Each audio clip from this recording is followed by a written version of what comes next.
Mas vamos começar a nossa entrevista. A gente tem gente no ar, a gente está com um entrevistado no ar, na ponta da linha com a gente.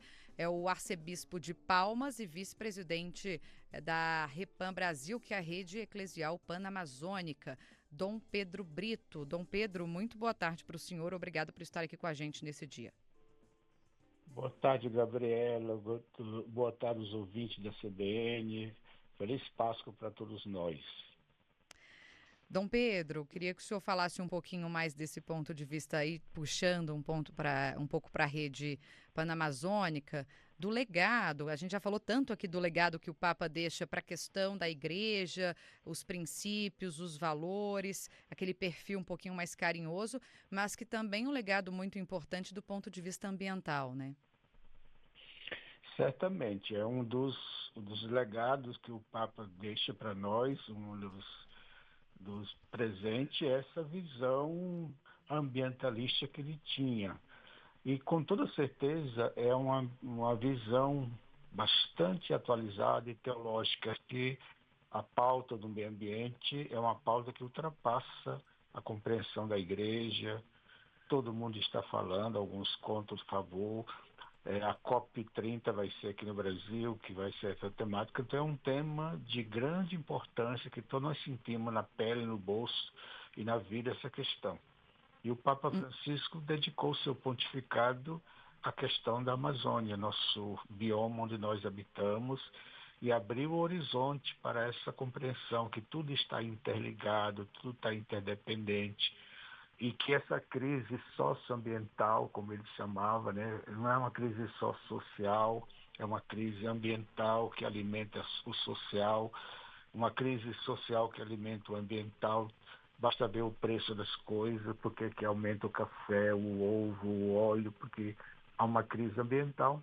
Ele foi capaz de nos orientar como um pai, levando a gente a perceber isso. Tudo que nós temos dependemos desse meio ambiente sadio, e se não está sadio, nós pagamos muito caro.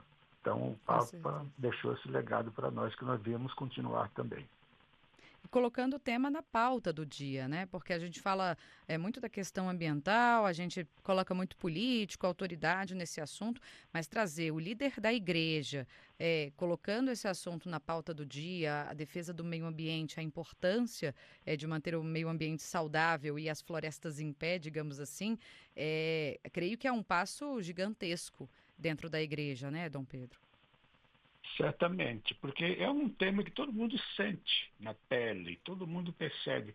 Basta ver o que acontece ao redor do mundo, quantas destruição aqui no Brasil, a seca na Amazônia, as queimadas no Pantanal, o dilúvio no Rio Grande do Sul. Imagina quanto nós gastamos, os garimpos, os envenenamentos, os tóxicos que existem, até a chuva aí em São Paulo, não sei se está falando aí, diz que está também com agrotóxicos.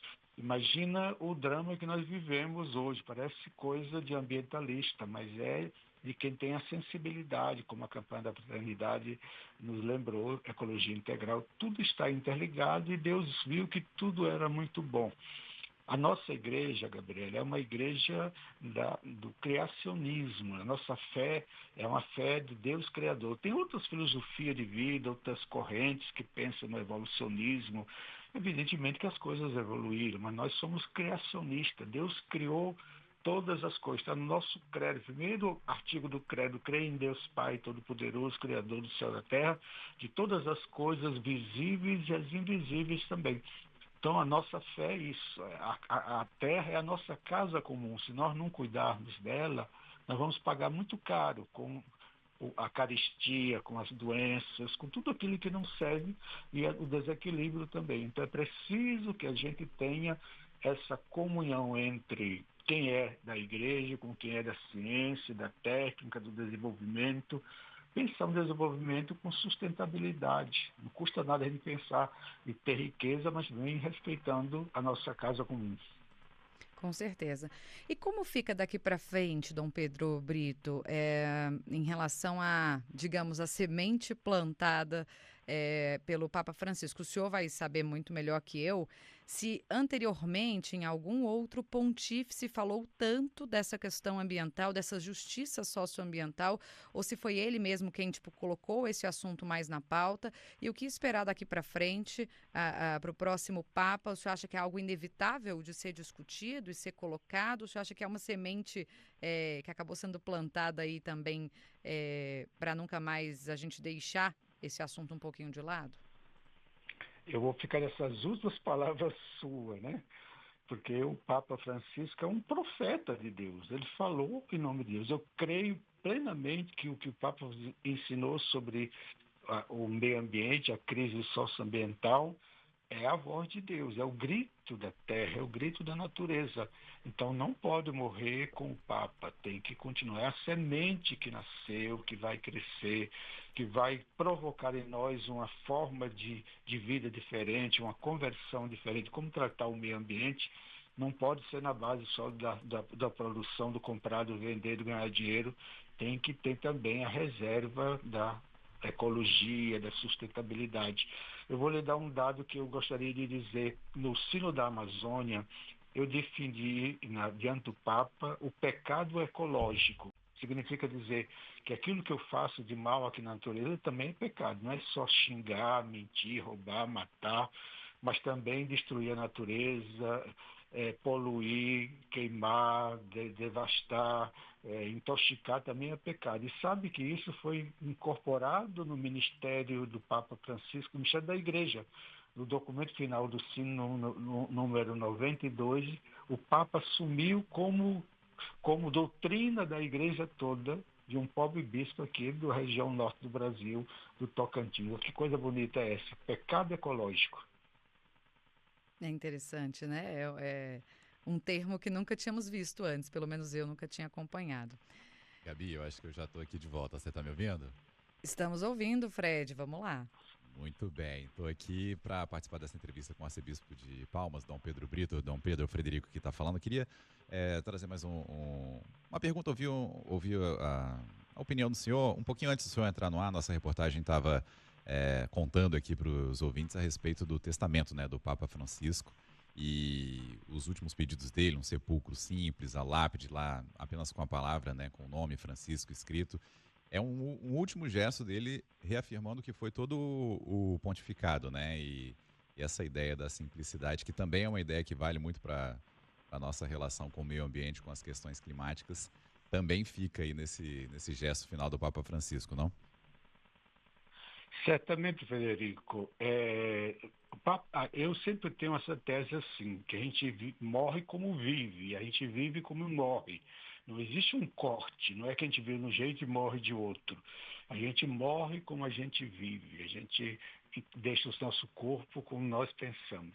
Então, o testamento que eu vi com atenção, nunca tinha ouvido também, a primeira vez que eu ouvi, eu agradeço. O que ele diz é o coração do Papa Francisco. É a sua alma. Ele é um homem assim, um homem de Nossa Senhora, um homem que não se acostuma com o que está por aí, não é aqueles que tem que fazer porque é assim. Depois de um século, ele vai ser sepultado em outra igreja, uma igreja histórica, é uma história bonita dos jesuítas. Certamente lá diz que tem é, a, a manjedoura de Jesus, ser sepultado em um lugar simples.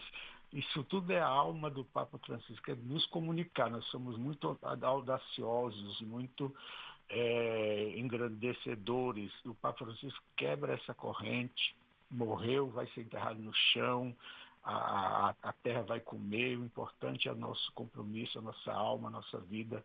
É mais importante do que as manifestações públicas e as riquezas acidentais que nós comprometemos. Então é muito bonito isso. E outra coisa que eu queria dizer ainda, nós estamos celebrando a Páscoa. Ontem foi um dia de festa, de alegria, todo mundo, de repente, recebeu notícia da morte do Papa. Aí entramos numa crise existencial. Aqui é a vida que o Papa Francisco viveu, que ele governou durante 12 anos, é um conflito entre o bem e o mal. mas ele foi um homem de esperança, de fé. As suas encíclicas todas têm essa temática, alegria do Evangelho, Laudato Si. É essa alma, esse testamento do Papa, essa morte dele é um chamativo para nós, é um exemplo, é Deus falando para nós nesse mundo que só quer ser grande, só pensa nas coisas grandes e economicamente e materialmente. Perfeito, que essa simplicidade, esse perfil e essa defesa da justiça socioambiental permaneçam, claro, nos próximos anos. A gente vai falar ainda muito sobre isso também. Mas eu agradeço já de antemão a Dom Pedro Brito, que conversou aqui com a gente rapidinho a respeito da morte do Papa. Ele que é arcebispo de Palmas, vice-presidente da Rede Eclesial Panamazônica Brasil. Dom Pedro Brito, mais uma vez, muito obrigada pela participação do senhor conosco aqui.